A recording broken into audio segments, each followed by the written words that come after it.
All right, this is Michael Mateo, and Edward O'Shea, and we're discussing the Scream. all right. So, what you did in your interpretation video, I like the way you talked about the brushstrokes and how they represented certain things.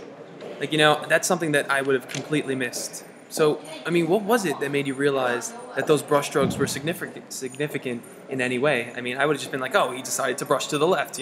I know what you're talking about. Well, there are really no straight lines seen anywhere in the painting except for the railing that the figure is standing next to, and the figure doesn't really look human at all because of the brushstrokes, and that's really the main thing I felt. Besides for the fact of the facial features of the figure, and the shape of his body is very not defined, undefined, and Yeah, yeah. he's just curvy and almost to the point where it looks like he could be melting away, like into like oblivion or something. Yeah, yeah. No, I definitely see that. Kind of like a snake type Kind fashion. of a serpent, yeah. Now you also mentioned the sky. It was like you said it was like a what'd you say? It was all like red and orange And and orange yellow and up yellow, there. yeah. Like You a said fireball, kind like of. a fireball. That's what it was, which means impending doom. Mm. It sounds like you mean doom like an asteroid crashing towards the Earth, which would quickly destroy, like wipe out a whole town type of thing. So, do you think it would be better because it's got waves that it would look more like an ocean or a lake of fire that impelled doom in a way like a volcano does, like this sea of magma coming down, slowly scorching the town, all the people running in terror type thing? Well, it's quite possible that the impending doom could be something catastrophic like one of those events, but the truth is I don't really know what it really could be. All I know is to me the sky looks like it belongs in hell, like not anywhere on Earth. Yeah, yeah, And whatever the calamity like might be, it's probably what the figure in the foreground is upset about, like whatever it is. yeah. I did like that image of hell. That was clever. Thank you. That just fantastic.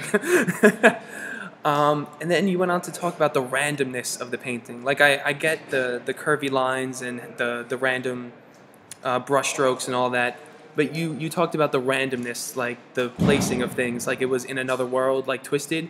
Did you mean it like represented the individual's view of his surroundings, or that this actually took place somewhere completely out of our reach, like some distant planet or reality? My interpretation leans more to the side of another alternate universe that no one is really able to enter, but this universe is just like symbolic of the turmoil that the figure is encountering at the time. And by randomness, I mean that there is like a chaotic, out of order feel to the piece, if you know what I mean. Mm-hmm. And the rest of the painting to me represents just like the sentiments of the figure. Got it. So it's like his actual view of like what's happening. His world is distorted. He can't focus. Basically, So yeah. everything is kind of twisting and melting away. It is discombobulated. Yeah. That that pretty much represents it. I mean, I know I would feel that way if I had lost something or someone. Speaking of loss, the other paintings you compared it to, they're all experiencing some sort of distress or turmoil, but they're all representing it in different ways, like in how their hands are and how their facial expressions are. You just kind of just made the reference to a basic turmoil, but the way they're both expressing something different. Do you think that they are all suffering something different, showing the different? Definitely, yeah. We'll start from the first painting that I included, the sick child. It clearly portrays an older lady, like desperate and anguished, at the bedside of the young girl. And the fact that the girl is in bed could mean that she is sick, or even worse, like nearing death.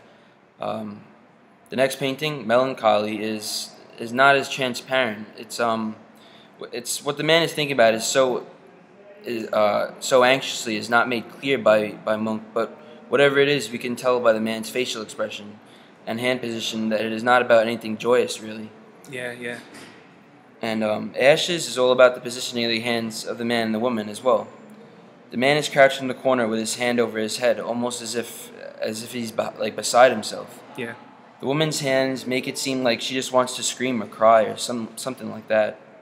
The two are definitely like part of some like traumatic experience that they both like encountered. Hmm. Separation might be the most clear of them all. The obvious narrative of the painting is that the man is distraught over the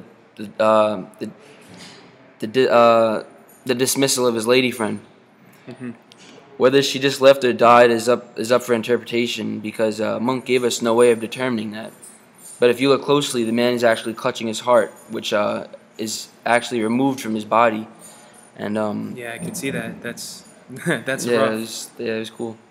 This symbolizes like his state of just being heartbroken, I guess. Hmm. And the final painting, Morning, is also one of those paintings that has no clear reason, but it's just about the facial expression in the hands of the hand positioning of the lady as well. And she appears just like lost in life and like sort of lethargic and not really in the mood for anything.